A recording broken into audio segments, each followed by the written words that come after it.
വിജയകരമായി 15 വർഷങ്ങൾ പിന്നിട്ട മാസ്റ്റർ മൈൻഡ് എഡ്യൂക്കേഷൻ ഇനി ആക്സോണസ് ലേണിംഗ് എന്ന പേരിൽ അറിയപ്പെടും. Welcome to Axones learning. ആക്സോണസ് ലേണിംഗിന്റെ മറ്റൊരു ഇൻഫോർമേറ്റീവ് വീഡിയോയിലേക്ക് എല്ലാവർക്കും സ്വാഗതം.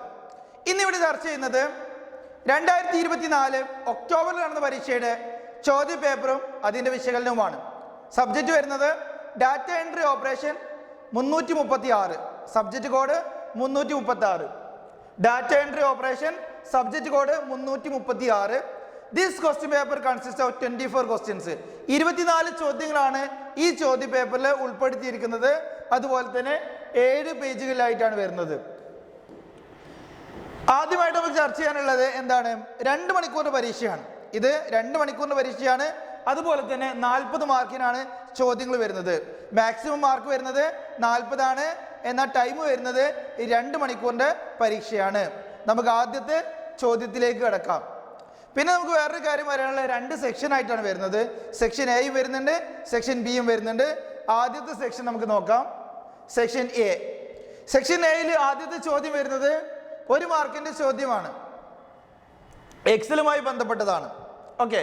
In Excel the value of the formula f3 equal to b3 plus c3 plus d3 plus e3 എന്ന് പറഞ്ഞാൽ ഫോർമുല അല്ലെ, f3ന്റെ വാല്യൂ എന്ന് പറയുന്നത് b3യും c3യും d3യും e3യും കൂട്ടിയതാണ്.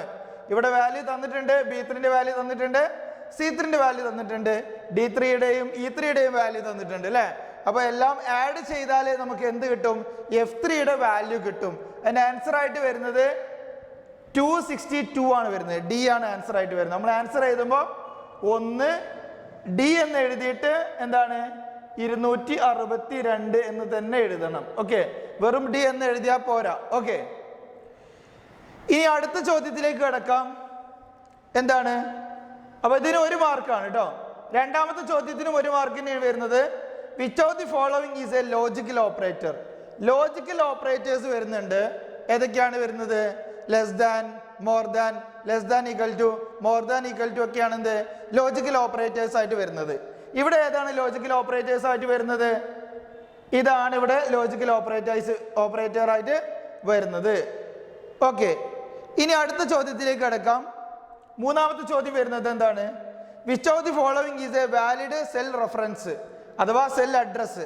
സെൽ റെഫറൻസ്, സെൽ അഡ്രസ് എന്നൊക്കെ പറഞ്ഞാൽ ഒന്ന് തന്നെയാണ്. അപ്പോൾ ഒരു വാലിഡ് സെൽ റെഫറൻസിന് എങ്ങനെയാണ് സ്റ്റാർട്ട് ചെയ്യുക? ഒരു വാലിഡ് എന്താണ് ഒരു സെൽ റെഫറൻസ് ആണെങ്കിൽ ഫസ്റ്റ് സ്റ്റാർട്ട് ചെയ്യുന്ന ആൽഫബറ്റ്സ് ആയിരിക്കും. ഇപ്പം എയോ അല്ലെങ്കിൽ ബിയോ അല്ലെങ്കിൽ സിയോ തുടങ്ങിയിട്ടുള്ള ഏതെങ്കിലും ഒരു ആൽഫബറ്റ്സ് ആയിരിക്കും ആദ്യം ഉണ്ടായിരിക്കുക. പിന്നെ അതിന് ശേഷം എന്തായിരിക്കും? നമ്പർ ഉണ്ടായിരിക്കും. ഇപ്പം example A21, A1, A2, B1, B2 ഒക്കെ എന്താണ് ഓരോരോ സെൽ റെഫറൻസ് ആണ്. അപ്പോൾ ഇതിൽ ഏതാണ് സെൽ റെഫറൻസ് ആയിട്ട് വരുന്നത്? വാലിഡ് ആയിട്ടുള്ള സെൽ അഡ്രസ്സ് ഏതാണ് എന്നാണ് ചോദിച്ചത്.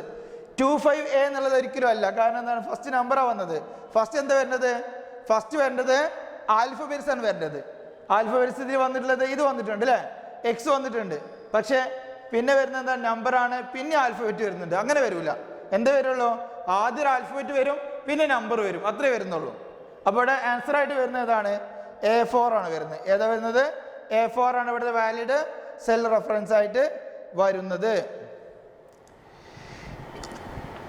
ഇനി വരുന്നത് 4ാമത്തെ ചോദ്യമാണ്.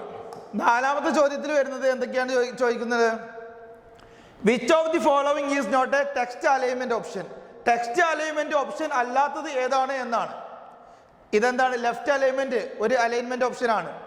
അതേപോലെ right alignment, central alignment option ആണ്. പക്ഷെ സൗത്ത് അലൈൻമെന്റ് എന്ന് പറയുന്ന ഒരു ഓപ്ഷൻ ഉണ്ടോ? ഇല്ല. അപ്പോൾ ഇവിടുത്തെ ആൻസർ ആയിട്ട് വരുന്നത് ഏതാണ്? സൗത്ത് അലൈൻമെന്റ് ആണ് ഇവിടുത്തെ ആൻസർ ആയിട്ട് വരുന്നത്. ഒരു ടെക്സ്റ്റ് അലൈൻമെന്റ് ഓപ്ഷൻ അല്ലാത്തത് ഏതാണ് എന്നാ ചോദിച്ചിട്ടുള്ളത്. ടെക്സ്റ്റ് അലൈൻമെന്റ് ഈ 3 എന്താണ്? ടെക്സ്റ്റ് അലൈൻമെന്റ് ഓപ്ഷൻ ആണ്. അപ്പൊ അതിനാൽ എന്ത് ചെയ്യുക? ഇവിടെ ആൻസർ ആയിട്ട് വരുന്നത് സൗത്ത് ആണ് ആൻസർ ആയിട്ട് വരുന്നത്. ഇനി 5ാമത്തെ ചോദ്യം വരുന്നത് എന്താണ്? What happens when we press a key combination as a Ctrl+A while working in a Word document. ഒരു വേർഡ് ഡോക്യുമെന്റിൽ വർക്ക് ചെയ്തുകൊണ്ടിരിക്കുന്ന സമയത്ത് നമ്മൾ Ctrl+A കീ കോമ്പിനേഷൻ ചെയ്യുകയാണെങ്കിൽ എന്താണ് വരിക എന്നുള്ളതാണ്. ഒരു ഡോക്യുമെന്റ് അല്ലെ, ഒരു ഹോൾ ഡോക്യുമെന്റ് സെലക്ട് ചെയ്യാനുള്ള ഷോർട്ട് കട്ട് കീ ആണ് Ctrl+A എന്ന് പറയുന്നത്. അപ്പൊ ആൻസർ ആയിട്ട് വരുന്നത് എന്താണ്? Entire document is selected. എന്താ വരുന്നത്?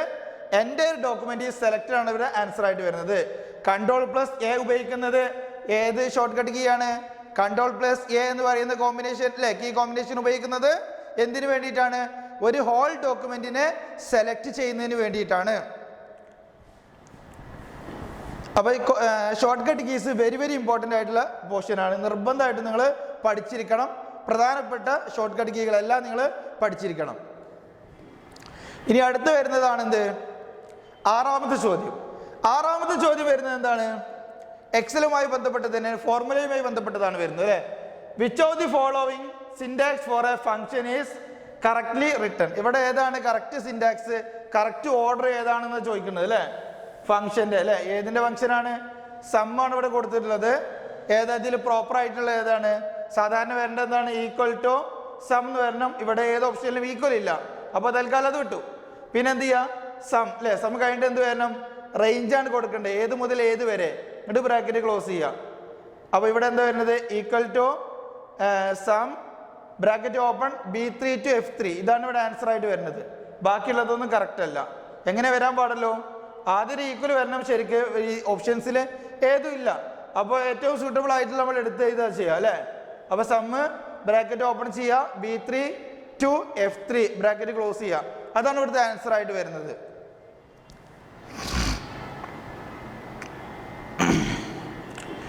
ഇനി അടുത്ത് വരുന്നതാണ് which of the following is not a PowerPoint view.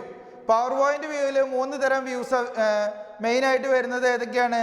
3 തരം വ്യൂസ് ആണ് വരുന്നത്. Normal views, slide sorter view, അതുപോലെ തന്നെ സ്ലൈഡ് ഷോ അല്ലെ.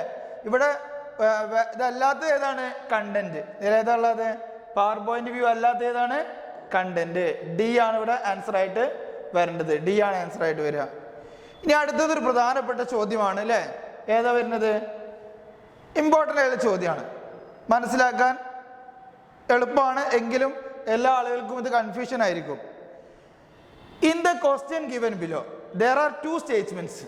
2 സ്റ്റേറ്റ്മെന്റ്സ് തന്നിട്ടുണ്ട്. എന്താണ്? ഒന്ന് അസേഷൻ ആണ്, ഒന്ന് റീസണിങ് ആണ്. റീസൺ ആണ് അല്ലേ. അപ്പൊ അസേഷനും റീസണും ആണ് എന്ന് പറഞ്ഞാൽ ചുരുക്കി പറഞ്ഞാൽ 2 സ്റ്റേറ്റ്മെന്റ് ആണ് അല്ലേ. 2 സ്റ്റേറ്റ്മെന്റ് തന്നിട്ട് എന്താ പറഞ്ഞത്? Choose the correct option. ഇവിടെ എന്താ ചെയ്യുക? 5 ഓപ്ഷൻസ് കൊടുത്തിട്ടുണ്ട്. അതിൽ ഏതാണ് കറക്റ്റ് ആയിട്ടുള്ളതെന്നാണ് ചോദിക്കുന്നത്. അപ്പൊ നമ്മൾ ആദ്യത്തെ കേസ് എന്താണ്? Both A and are true അല്ലേ. എയും അതുപോലെ തന്നെ അസേഷനും അതുപോലെ തന്നെ റീസണും എന്താണ്? ട്രൂ ആണ്. ഓക്കെ, അങ്ങനെ അല്ലേ. പിന്നെ R is the correct explanation of A. ആറിന്റെ കറക്റ്റ് എക്സ്പ്ലനേഷൻ ആണ് എ. അപ്പൊ ആ രീതിയിലാണ് നമ്മൾ ഈ ഒരു ചോദ്യം വരുന്നത്. അപ്പൊ നമ്മൾ ആദ്യം എന്ത് മനസ്സിലാക്കണം? ഇത് രണ്ടും ട്രൂ ആണോ അതോ അതിന്റെ എക്സ്പ്ലനേഷൻ ആണോ എന്നുള്ളതൊക്കെ നമ്മൾ കറക്റ്റ് ആയിട്ട് നോക്കണം. അപ്പൊ നമ്മൾ ആദ്യത്തെ പോയിന്റ് നമുക്കൊന്ന് എക്സ്പ്ലെയിൻ ചെയ്യാം. Line spacing determines the height of the text in the paragraph. ഒരു പാരഗ്രാഫിലെ ഹൈറ്റ് തീരുമാനിക്കുന്നതാണ് ലൈൻ സ്പേസിംഗ് എന്നാണ് പറഞ്ഞിട്ടുള്ളത്. ശരിയാണോ? ശരിയാണോ? അല്ല. പിന്നെന്താണ് ശരിയായിട്ട് ഉത്തരം? ലൈൻ സ്പേസിംഗ് എന്ന് പറഞ്ഞാൽ എന്താണ്? ഓരോ ലൈനുകൾ തമ്മിലുള്ള ഗ്യാപ്പാണ് അല്ലെ. ഓരോ ലൈനുകൾ തമ്മിൽ ഇപ്പൊ ഇതുണ്ട് വിച്ച് ഓഫ് ദി ഫോളോവിംഗ് എന്നുള്ള ലൈനും അതേപോലെ അടുത്ത ലൈനും തമ്മിലുള്ള ഗ്യാപ്പാണ് നമ്മൾ ലൈൻ സ്പേസിംഗ് എന്നുകൊണ്ട് ഉദ്ദേശിക്കുന്നത്. അപ്പൊ എന്താണ്? ഫസ്റ്റ് എന്താണ്? തെറ്റാണ് അല്ലെ. ഫസ്റ്റ് എന്താണ്? തെറ്റാണ്. അപ്പൊ ഫാൾസ് ആണ്. അപ്പൊ എ എന്താണ്? ഫാൾസ് ആണ്. ഇതിൽ ഏത് ഓപ്ഷനാണ് ഉള്ളത്? എ ഫാൾസ് ആയിട്ടുള്ള ഓപ്ഷൻ ഏതാണ്? ഇതാണല്ലേ. പിന്നെ ബോത്ത് എ ആൻഡ് ആർ അല്ലെ. ഇത് രണ്ടും വരുന്നുണ്ട് അല്ലേ. ഓക്കെ, അപ്പൊ ഇനിയിപ്പോ ബാക്കിയുള്ളത് നോക്കേണ്ട ആവശ്യമില്ല. ഓക്കെ, സമ്മതിച്ചു. ഇനി അടുത്തെന്താണ്? The default option is single line spacing. Line സ്പേസിംഗിന്റെ ഡീഫോൾട്ട് ആയിട്ടുള്ള അഥവാ ഓട്ടോമാറ്റിക്കലായിട്ട് നിലവിലുണ്ടാവുന്ന ഓപ്ഷൻ ഏതായിരിക്കും? സിംഗിൾ ലൈൻ സ്പേസിംഗ് ആണ്.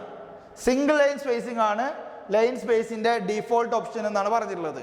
അത് ശരിയാണ്. അപ്പൊ എന്താണ്? A is false but R is true. അതാണ് ഇവിടുത്തെ ആൻസർ ആയിട്ട് വരുന്നത്. എളുപ്പമാണ് അല്ലേ, ബുദ്ധിമുട്ടൊന്നുമില്ലല്ലോ. പക്ഷെ ഇങ്ങനെ ചോദ്യം കാണുമ്പോൾ പല ആളുകൾക്കും അത് എന്താണ് ഉദ്ദേശിച്ചത് എന്നുള്ളത് മനസ്സിലാവില്ല. അതുകൊണ്ടാണ് ഇത്രയും ഡീറ്റെയിൽഡായി പറയാനുള്ള കാരണം. അപ്പൊ നമ്മൾ ഇതുവരെ പറഞ്ഞ കാര്യങ്ങളൊക്കെ അല്ലേ, ഇതിന് 2 മാർക്ക് ഉണ്ട് അല്ലേ, 2 അസേഷനും അതേപോലെ തന്നെ റീസണിങ് വരുന്നുണ്ട് അല്ലേ. ഓക്കെ, ഒന്നാമത്തെ ചോദ്യത്തിന് 1 മാർക്കും, രണ്ടാമത്തെ ചോദ്യത്തിന് 8ൽ 2 ചോദ്യം വരുന്നുണ്ട് അല്ലേ. ഒന്നാമത്തേതിന് 1 മാർക്കും രണ്ടാമത്തേതിന് എന്താണ് 1 മാർക്കും, അങ്ങനെ 8ാമത്തെ ചോദ്യത്തിന് എന്താണ് 2 മാർക്ക് വരുന്നുണ്ട്. അടുത്ത നമുക്ക് വായിച്ചു നോക്കാം. അടുത്തെന്താ വരുന്നത്, അസേഷൻ വരുന്നത് എന്താണ്, barcode reader is an image scanner. Barcode reader എന്ന് പറഞ്ഞാൽ ഇമേജ് സ്കാനർ ആണെന്നാണ് പറയുന്നത്. അത് ശരിക്കും പറഞ്ഞാൽ ഇമേജ് സ്കാൻ മാത്രമല്ല, സ്പെഷ്യൽ ടൈപ്പ് ഇമേജ് സ്കാനർ ആണ്. അതുകൊണ്ട് ഇതെന്താണ്, ഫോൾസ് ആണ്. ഇതെന്താണ്, ഫോൾസ് ആണ്. ഇനി അടുത്തത് വരുന്നത്, an image scanner translate printed images in a electronic format which can be stored in a computer's memory. ഒരു ഇമേജ് സ്കാനർ എന്ന് പറഞ്ഞാൽ എന്താണ് അല്ലേ, പ്രിന്റഡ് ഇമേജസിനെ എന്ത് ചെയ്യുക, ഇലക്ട്രോണിക് ഫോർമാറ്റിലേക്ക് മാറ്റുന്ന ഒരു സംഭവമാണ് എന്ത്, ഇമേജ് സ്കാനർ എന്നുകൊണ്ട് ഉദ്ദേശിച്ചത്. അപ്പോൾ എന്താണ്, അത് ശരിയുമാണ് അല്ലേ. അപ്പോൾ റീസണിങ് ശരിയാണ്, എന്താണ് അസേഷൻ എന്ന് പറയുന്നത് തെറ്റാണ്. അപ്പൊ നമുക്ക് അതിൽ ഏതാ ആൻസർ ആയിട്ട് നോക്കാം, ഡി ആണ് അല്ലേ. A is false but R is true എന്നാണ് പറഞ്ഞിട്ടുള്ളത്. അപ്പൊ നമ്മൾ ഈ ഒരു വീഡിയോയിൽ നമ്മൾ ചർച്ച ചെയ്തത് 8 ചോദ്യങ്ങളും അതിൻ്റെ ഉത്തരങ്ങളുമാണ്. ഇതിൻ്റെ ബാക്കി പോർഷൻസ് നമുക്ക് അടുത്ത വീഡിയോയിൽ ചർച്ച ചെയ്യാം. Thank you.